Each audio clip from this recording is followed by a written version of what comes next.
Monday was a day to reckon for President William Ruto. This after the youths emerged on roads to demonstrate over the fuel price hike. And what has made it so strong and so hot is that the leaders, especially from Linda Mwananchi, have come out strongly to condemn whatever is happening in Kenya.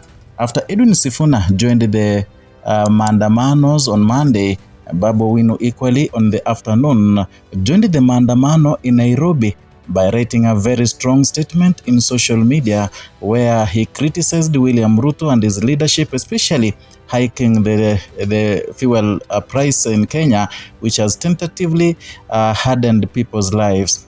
In his statement in social media, Babu Owino, who is the member of parliament in Embakasi East, said, "The continued increase in fuel prices is pushing the cost of living beyond the reach of ordinary Kenyans. Transport, food, and basic commodities are becoming more expensive every day. Leaders must put Kenyans first and stop burdening citizens with the policies that deepen economic hardship." Here, if you listen so keenly to his statement, he is supporting the protests and also the demonstrations that are happening in Kenya. However, because of many issues, he cannot really say that people should come out and demonstrate, because he knows everything he says, being the High Court advocate, it may come to haunt him later or now, sooner or later. And therefore, from his statement, many people today were waiting for these young tags, the young MPs, the likes of Babu Owino, Edwin Sifuna, to come out publicly to demonstrate to help other residents or other Kenyans to demonstrate the same way Raila Odinga used to do when he was alive. However, all the leaders today, they sat in their homes and they supported the Maandamanos by statements on social media. However, this has this has escalated to hate that no one expected. Even the Cabinet Secretary Security, Internal Security, Kipchumba Murkomen, never expected today's Maandamano to be the same way it has been, because they thought that watu wangeongea tu na hiyo story ishe the same way it happened a few days ago. But today it has proved to William Ruto and his administration that Kenya is now ripe. Kenya now, they want a new leadership, and that they do not need someone who lies to them every now and then, and they don't need someone who is burdening them with a lot of taxes and also now extraordinary increase in fuel prices. In Nairobi, things are different. People are coming out in huge numbers to demonstrate, and the police, they were not really prepared for the same today. Others are being chased and others beaten because the Kenyans are bitter and are angry. By the way, it reaches a point where we don't fear. It reaches a point where Kenyans say enough is enough. Like now, there are many people who never wanted to come out to demonstrate today. There are many people who never expected that they'll find themselves, in the streets to demonstrate, maybe this year.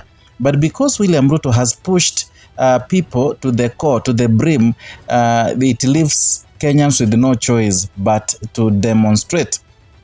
Unfortunately, William Ruto's goons in form of police officers have killed many people today, several people.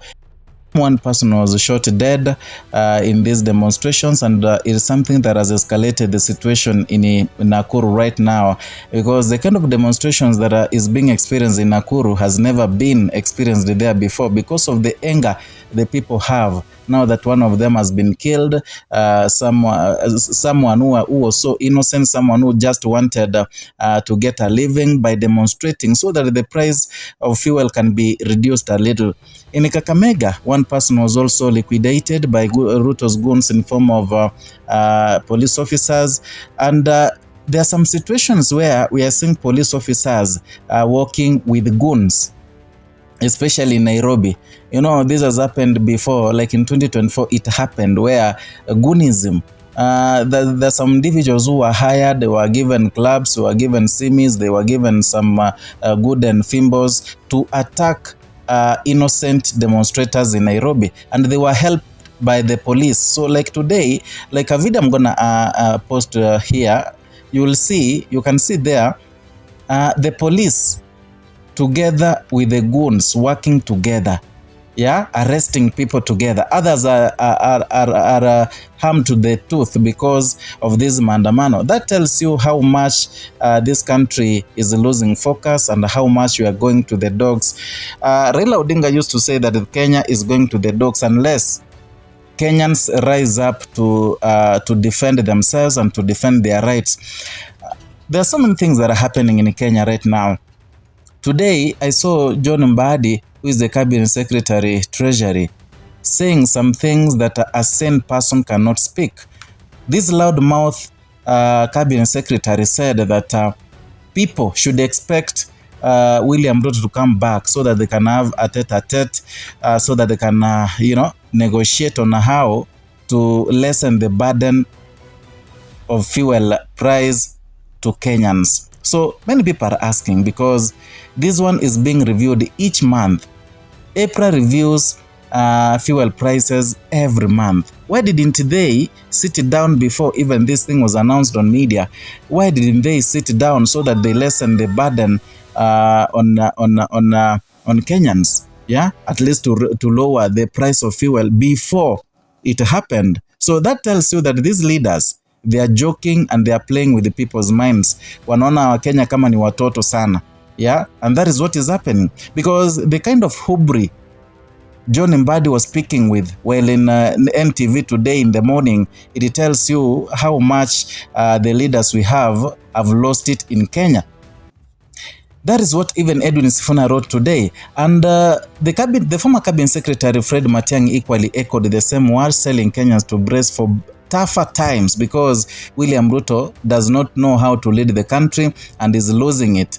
He even asked the people, while meeting delegates in Kiambu, the Jubilee delegates, he asked the people, can they really afford another term, another term with the administration of William Ruto? Because this is 2026 and everyone is crying. Not, everything is being taxed, the fuel now, because it was easier.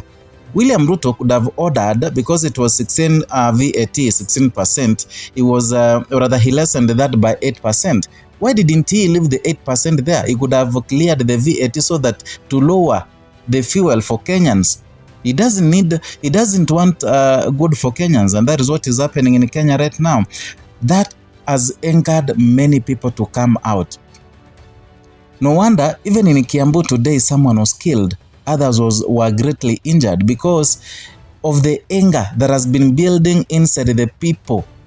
Yeah, because of the leadership, because of the administration of William Ruto, because of the hardship we are facing as Kenyans.